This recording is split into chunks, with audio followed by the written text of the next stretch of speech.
Usually when people think about grief, it's when someone has passed away, the death of a family member or a close friend. It's unexpected. Grief arises because there are previous expectations that are cut abruptly. There are implicit assumptions like, this person will be there for me and will be able to spend more time together. But like most things, the ideas in our heads never quite play out the same way in real life. The person that we knew ceases to exist, yet our memories with them stay with us. We only hope that they passed peacefully. However, grief doesn't only happen when there is death. It can also happen during divorce, breakups, or an illness. It's the same formula. Something stops, namely the relationship or the expectation that something would continue. I recently had a similar experience with a family member.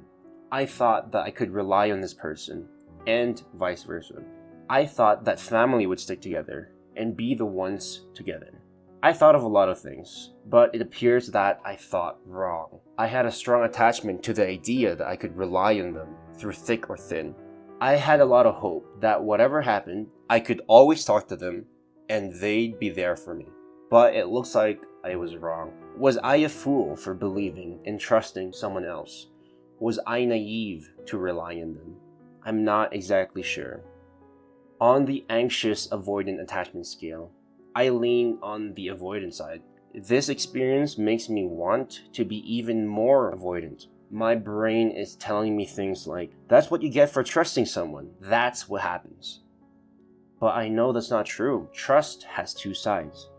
One side, the good side, security, experiences, and connection are welcome. On the other side, the bad side, we are also vulnerable to the pain of losing the same security, experiences, and connection. They are the two sides of the same coin. I'm still in the process of grieving. My eyes are tired and my chest heavy. Normally, everyone wants to be done with strong emotions, especially painful and uncomfortable ones. I rejected my own pain by feeling anger.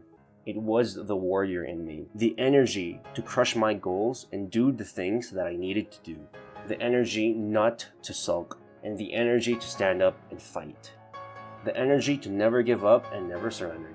But I realized that all that anger was a mask for something else. There was a deep sadness underneath it. I had worn a mask to bury the feeling of sadness. Anger is useful in different situations, especially in combat and times of life and death. As animals, we still have the ever-present instinct to fight or flight. But anger can only go so far.